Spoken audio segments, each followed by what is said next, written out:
guys, Brian Stevens over here with Mortgage Shots, and I've got my friend Eric Ferguson over at Oaktree, and we have another installment of why non-QM is totally awesome. I believe it was in 2022, non-QM represented 4% of the market share. Right now, it represents 7% of the market share, and it continues to grow. Why is that? Because there's a massive, massive need for it. Eric, here's one thing I always say. I tell people, if you want to close loans right now, you need people who make a lot of money. That's every market. It's not 10 years ago. And self-employed people make twice as much money on average as your W-2 employee. But enough of that. I mean, if you don't know you need to go non-QM, you're crazy. What I want to talk about today is what's so great about doing non-QM loans. I understand you have, give me one of your stories. Yeah. So, I mean, non-QM, it's non-traditional financing that gives self-employed borrowers what they need to get financing for their properties. And a good story recently I was involved with was HELOC qualifying with bank statement income. And really the need there is out there. We see these deals all the time, and you can't go to your local bank and get financing on a HELOC qualifying with bank statements. It's just not available or far and few between. Like, have you ran across a deal that maybe somebody was trying to do conforming that didn't go conforming that ran your way? For sure, that happens all the time. Typically, it's writing too much off on their taxes, which any savvy business owner, or if they have a savvy accountant, you want to capitalize off those tax benefits, and it comes back to bite you when you're going to qualify for traditional financing. And so it happens all the time. Common case is someone writing off too much and then coming to us because they have great deposits in their bank statements and show that they're making lots of money to afford the property they're looking for, and they need that alternative solution that we provide. It's interesting. Not 2 minutes ago, I was looking at a guy out in Michigan. He's got a 10-plex. He grosses $150,000 in rents. Now, What you do is you take 5% off the top of that, okay? And then you take, on average, about 66% after the 5% is taken off of that to determine what his actual net rents are going to be after operating costs, managers and maintenance and stuff like that. It came out to $54,000. He showed negative $40,000. We had a $100,000 swing.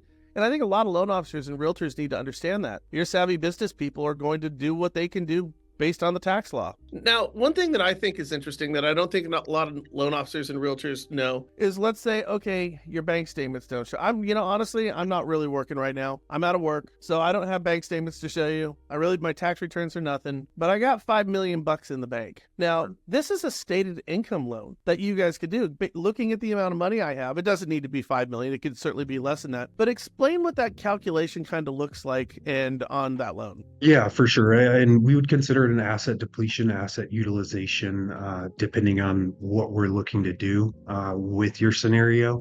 But essentially, we're looking at your net qualified assets, and we'll look at 6-month look back over those assets, and we'll take the lowest value of those assets, and depending on what those assets are, whether they're retirement or money market accounts, we'll take a percentage of that and then divide those assets net of your closing costs by 60, and that is your monthly income for our asset depletion program.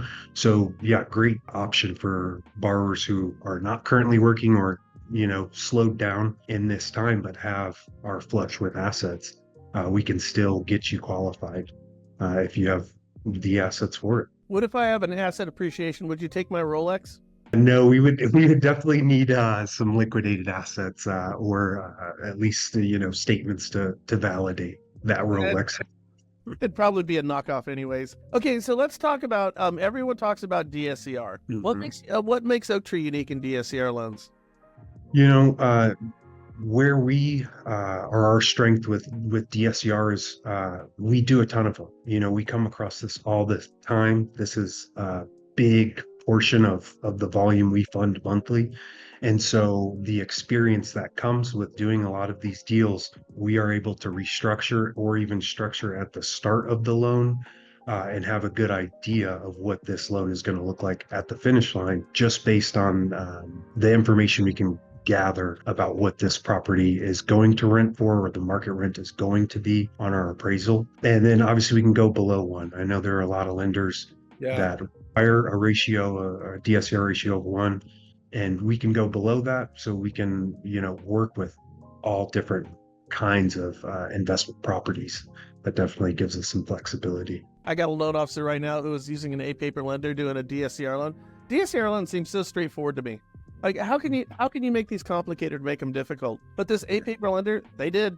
I mean, they did. They made this thing difficult. They drug it out. They had to get 3 extensions on their contract, and we know everybody loves that. Realtors just dig that a lot. Yes, for sure. Now, let's talk a couple of seconds here, and we spoke about this before, but the importance of being able to make exceptions and having manual underwriting, which you guys have in-house. How does that work out for you? It's great.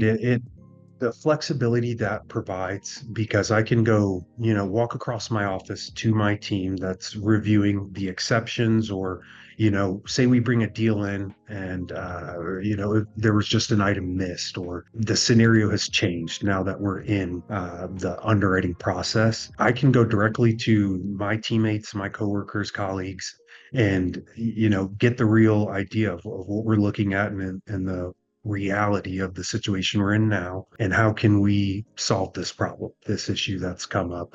That is one of the biggest benefits I find working with Oaktree, and working with my partners, is that I know I can rely on my team and have the face-to-face conversation with them that it takes to solve a problem.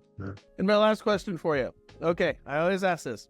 So you were to give one word of advice to loan officers, you work with them all the time. What would that be? Always approach a problem working to find a solution, and not necessarily a blame, whether it's the borrower they're working with That's good. or the lender they're working with. If you approach the issue looking to solve the problem, I know at least the business I offer is that I'm looking to solve that problem as well. And it typically is easier to solve the issue or problem when we can work together to address that concern. My God, that is the most sound sage advice I think I've heard from anybody. I don't need any more finger pointers in my life. They're all over the place. I need a problem solver. You know what I mean? Yeah, for sure. Listen, man, this was wonderful. I hope you have a great holiday season, and I hope to talk to you soon, my friend. Yes, thanks for the opportunity. Appreciate it. All right, thanks, bud.